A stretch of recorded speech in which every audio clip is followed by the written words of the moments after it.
যৌন মিলনের সময়গুলো পর্যন্ত ইসলামে বলে দেওয়া আছে। তার সাথে মানসিক প্রশান্তির একটা ব্যাপার বলে দেওয়া আছে। প্রশান্তির দিকে খেয়াল করতে হবে এবং দাম্পত্য জীবনটা তৈরি হয়েছে সাকিনার জন্য। দোষটা হচ্ছে সেই পুরুষের যে ইসলামকে বিকৃত করলো। আমার ইসলাম আমাকে যতটুকু অধিকার দিল, আমার ভাই তো আমাকে সেটা ইমপ্লিমেন্ট করলো না। আমরা যখন এই শব্দটা পেয়ে গেলাম মেরিটাল রেপ, এখন আমাদের দাম্পত্য কলহের জন্য নতুন একটি শব্দ হয়ে গেল। হিজাব পরলে আমি পরীক্ষার হলে থাকতে পারছি না, আমাকে ফোর্সলি আমার ফেস দেখাতে হবে। এইটা কি কোনো, আপনি বলেন এটা কোনো সভ্যতা হতে পারে? এটা কোনো মানবাধিকার হতে পারে? ইসলাম আসলে অত্যন্ত সহজ সরল একটি ধর্ম। এটি কঠিন হয়ে যাবে কিনা আপনি যখন প্রশ্নটি করলেন, আমি তখন নিজেই লজ্জিত হচ্ছি। এটি কেন কঠিন হয়ে যাচ্ছে জানেন? কারণ আমরা এটিকে ঠিকভাবে মানতে পারছি না। ধরেন ইসলাম আমাকে বললো যে ছেলেরা 2:1, তো মেয়েরা অর্ধেক সম্পদ পাবে। আমি বাবার কাছ থেকে, হাজবেন্ডের কাছ থেকে, এবং পরবর্তীতে কিন্তু বাবার অনুপস্থিত আমি ভাইয়ের কাছে সম্পদ পাই। কিন্তু আমাকে সত্যি করে বলেন তো, বাংলাদেশে কত সংখ্যক মহিলা ভাইয়ের কাছ থেকে সম্পদটা আদায় করতে পেরেছে? আমার ইসলাম আমাকে যতটুকু অধিকার দিল, আমার ভাই তো আমাকে ইমপ্লিমেন্ট করলো না। তাহলে ইসলাম কঠিন করলো না, আমার ভাই আমার জন্য ধর্মটা কঠিন করলো? বলেন তো। এই যে ভাইয়েরা যারা যখন বিয়ে করেন, ইসলাম বলে দেওয়া হলো যে দেনমোহরের মাধ্যমে বিয়েটা হবে, কিন্তু আপনারা কি প্র্যাকটিস করলেন? আপনারা করলেন যে যৌতুক না হলে বিয়ে হবে না, এবং বিয়েটা যা হয় পরবর্তীতে যৌতুকের জন্য সেই স্ত্রীর গায়ে যদি না পাওয়া যায়, আগুন ঢেলে তাকে আপনারা হত্যা করেন। আয়ামে জাহেলিয়াত ইসলাম ধর্ম তৈরি করে না। ইসলাম ধর্ম আয়ামে জাহেলিয়াত থেকে সমাজটাকে আলোর পথে নিয়ে আসছিল। আপনারা ইসলামকে না মেনে বরঞ্চ এটাকে আমরা কিন্তু ভয়াবহ করে তুলেছি। আপনার যে প্রশ্নটি, এটি মনে হয় আমি প্রত্যেকটি আইন, প্রত্যেকটি আচার আচরণ দিয়ে বুঝিয়ে বলতে পারবো। ইসলাম আমাকে বলল যে আমি যেন নিরাপত্তার সাথে থাকি, আর আমার রাষ্ট্র আমাকে উন্মুক্ত করে দিল। হিজাব পরলে আমি পরীক্ষার হলে থাকতে পারছি না, আমাকে ফোর্সলি আমার ফেস দেখাতে হবে। এইটা কি কোনো, আপনি বলেন এটা কোনো সভ্যতা হতে পারে? এটা কোনো মানবাধিকার হতে পারে? সবচেয়ে হাস্যকর এবং ভয়ঙ্কর একই সাথে যে পতিতাবৃত্তি, যেখানে ইসলামে মানে এই ধরনের বহির্ভূত সম্পর্ককে হারাম এবং এই ব্যভিচার এভরিথিং, এগুলো হচ্ছে সবচেয়ে বড় পাপ।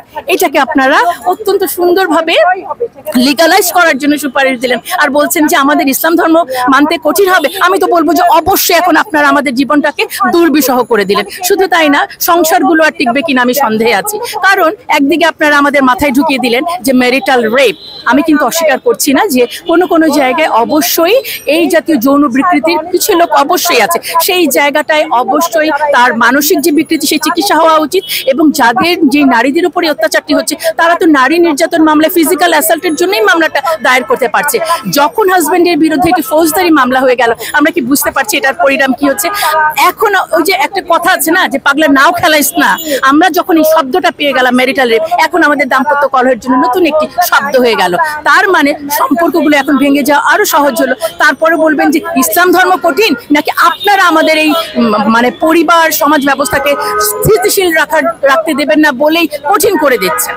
প্রশ্নটা এবার আমি আপনাকেই মনে করলাম। পর্দার দোহাই দিয়ে এবং বিভিন্ন ইসলামের বিভিন্ন বিধিনিষেধের দোহাই দিয়ে পুরুষেরা দেখা যায় নারীদের উপরে অনেক অধিকার খাটানোর চেষ্টা করে এবং তাদেরকে ঘরবন্দি করে রাখে, পড়াশোনা করতে দেয় না, হ্যাঁ, বা জোর করে দেখা যায় বিয়ে দেয়। এগুলো আসলে কি বলতে? আপনি কিন্তু এটা আসলে উত্তর দিয়ে দিয়েছেন যে ইসলামের নাম করে পুরুষরা এটা করছে। প্রথম প্রশ্ন, তাহলে তো ইসলামের দোষটা না, দোষটা হচ্ছে সেই পুরুষের যে ইসলামকে বিকৃত করলো। আর আমাদের মূল সমস্যা হচ্ছে যে আমরা নারী এবং পুরুষ উভয়ই আসলে শুনে যতটা মুসলিম, প্র্যাকটিসিং মুসলিম, এবং আমরা কোরআনে কি বলা আছে জানি না। যেই কারণে একজন অনেকেই দেখবেন বলবেন যে নারী নির্যাতন ইসলামে তো অনেকভাবেই বলা আছে। একটি নারীর সাথে তার ব্যবহার, তার সাথে যে ইভেন যৌন মিলনের সময়গুলো পর্যন্ত ইসলামে বলে দেওয়া আছে, তার সাথে মানসিক প্রশান্তির একটা ব্যাপার বলে দেওয়া আছে। এখন ওয়ার্ল্ড ব্যাংক এবং তারা নারী নির্যাতনের যে ডেফিনেশন বের করেন, এটা বহু আগে ইসলাম বলেছে যে স্ত্রীর মানসিক প্রশান্তির দিকে খেয়াল করতে হবে, এবং দাম্পত্য জীবনটা তৈরি হয়েছে সাকিনার জন্য। এখন বলেন তো কয়টা সংসারে এই মানসিক শান্তি আছে? এখন হয়ে গেছে সাইকিয়াট্রিস্টের কাছে যেতে হচ্ছে, এখন আরো নতুন ইস্যু করে দিচ্ছেন। এই যে ইসলামকে দোহাই দিয়ে নারী নির্যাতনের যে বিষয়টা, এটা থেকে বেরোয়ার জন্য দুটো পন্থা। এক নাম্বার হচ্ছে প্রত্যেকটা নারীকে কোরআন কি বলে সত্যিকার অর্থে সেটা জানতে হবে। আপনি শুনে যে এই ফতোয়াগুলো পেয়েছেন, জুমার খুতবায় যদি আগে শুনে থাকে, আপনি সেটাকে কোরআন হাদিস দিয়ে যাচাই করেন। এবং দ্বিতীয়ত যে কথাটিকে আমি বলবো, যে আমার বাবা ভাই সমস্ত পুরুষকে বলবো যে আপনারা কোরআনটা পড়ে জেনে শুনে ইসলামিক মূল্যবোধকে ইউজ করেন। নিজের মতো করে স্বেচ্ছাচারী করে ইসলামকে আসলে ইউজ করা যায় না। নারীর মর্যাদা সর্বোচ্চ কোথায় জানেন? কোরআনে। এখন কেন আমরা এটা নিয়ে এত বেশি কথা বলি? কারণ থিওরি এক জিনিস এবং প্র্যাকটিস এক জিনিস। থিওরির প্র্যাকটিসটা যদি বাস্তবে না থাকে, সেই থিওরিকে নিয়ে অনেক প্রশ্ন তোলা হয়। আজকে ইসলামের কায়েম নাই বলে, আজকে কোরআনের যে থিওরি সেগুলো অ্যাপ্লিকেবল নাই বলে আজকে সেই দোষারোপটা করে সেগুলোকে কিন্তু আমরা কিছু বলতে পারছি না। সুতরাং যত নির্যাতন যা কিছু যদি আমাদের বন্ধ করতে হয়, প্রথমে কোরআনের যে নির্দেশনাগুলো এগুলো আমাদের নারীদের এবং পুরুষ সবাইকে মেনে চলতে হবে।